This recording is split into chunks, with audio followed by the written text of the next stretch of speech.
Forget about Jeff Bezos and the royal family of Dubai. The richest person to have ever lived is someone you've probably never even heard of. His name is Mansa Musa. This ancient beacon of wealth was lucky enough to inherit a moderately valuable kingdom, but it was his actions, his determination to hoard gold, and his skills of trade and expansion which morphed his kingdom, and in turn himself, into a true symbol of elitism. Following his reign, Mansa Musa left behind a legacy of opulence. Now, nearly a millennium later, others have stuffed their treasure chests, yet no modern man comes close to the former wealth of this long-gone ruler. Let's dive into this ancient kingdom then, shall we?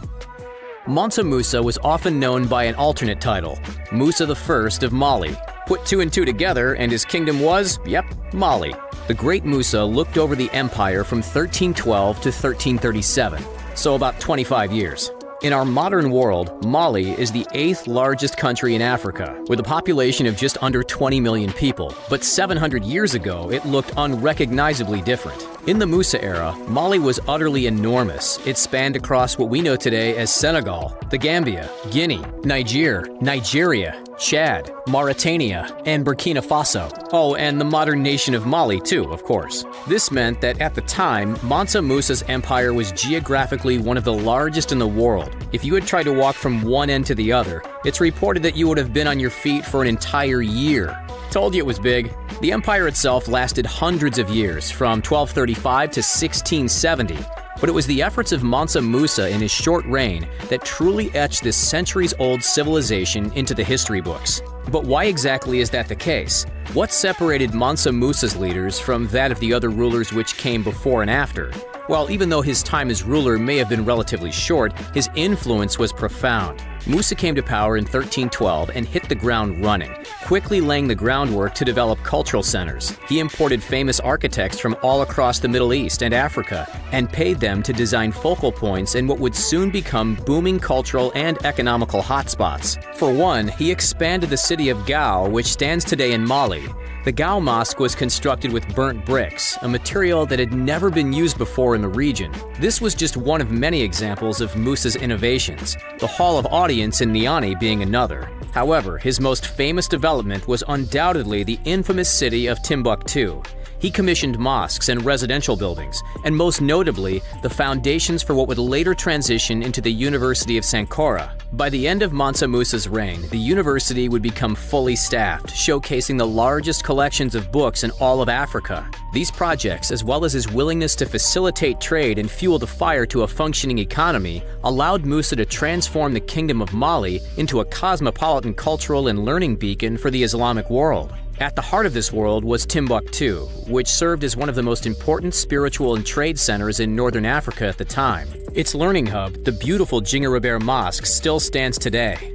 Amazing, isn't it? Despite all of his success and progress, Musa's role as leader wasn't actually planned. The only reason he took the top position was that the previous king, Abu Bakr II, mysteriously disappeared at sea after setting out on a large fleet to explore the Atlantic Ocean. Sure, Mansa Musa built up the cities and powered a civilization, but that's not why he remained so famous. While the Musa name was already familiar to millions of locals thanks to his position as king, one particular event multiplied his fame substantially: his pilgrimage. As a devout Muslim, in the 17th year of his reign, Musa set off on his pilgrimage to Mecca in 1324, passing through cities like Cairo and Medina along the way. He ventured for more than a year, but he wasn't alone. While on horseback himself, he was leading some 60,000 men on foot, all inspired by Musa's dedication, power, and wealth. 12,000 of those men were carrying 4-pound bars of solid gold, while wielding golden staffs and dressed in high-quality silks and brocades.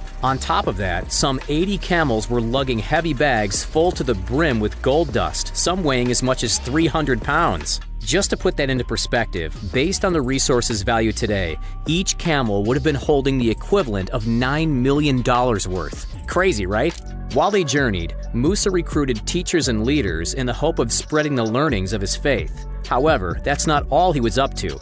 He also gave out gold freely along the way, and he didn't hold back with his generosity. It's said that specifically because of Musa's freewheeling nature to hand out gold, his massive spending and selfless donations sparked a massive decade-long gold recession.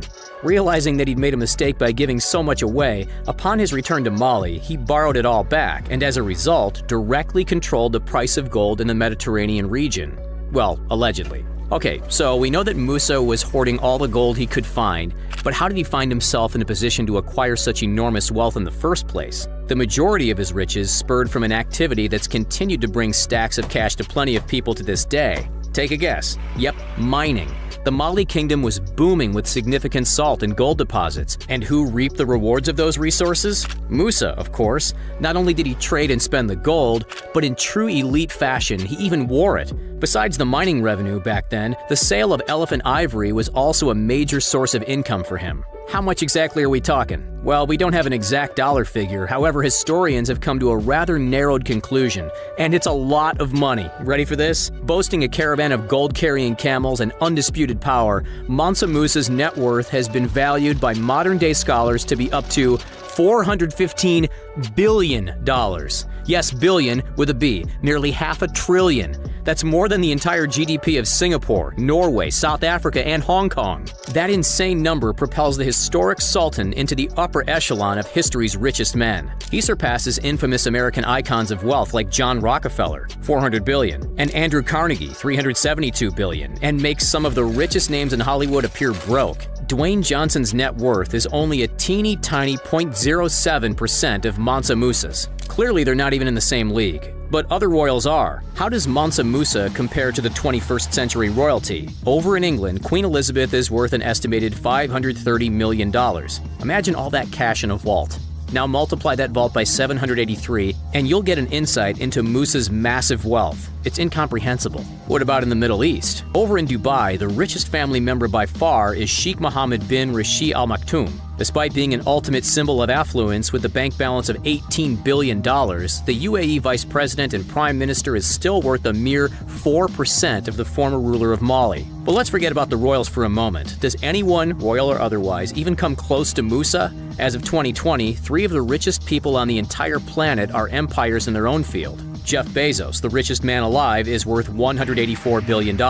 Not too far away is Bill Gates with $119 billion. Then there is the infamous Elon Musk, who, with Tesla under his wing, is now worth $92 billion. 184 plus 119 plus 92 is 395. Wow, so there you have it. Even if we combine the entire wealth of 3 of the wealthiest people on the face of the earth, their amalgamated pile of cash still doesn't stack up to that of the former ruler of Mali. Despite passing away not too long after returning from his pilgrimage, Mansa Musa's legacy lived on for centuries. His administrative talents to create a network of trade, innovate with architecture, and embrace education paved the way for the civilization to prosper. Of course, nothing will be remembered as much as his reputation for being a man of incomprehensible wealth, a man who'd throw around gold like it was nothing more than sand. Do you think anyone will ever be worth more? Let us know in the comments down below. Don't forget to like this video, subscribe to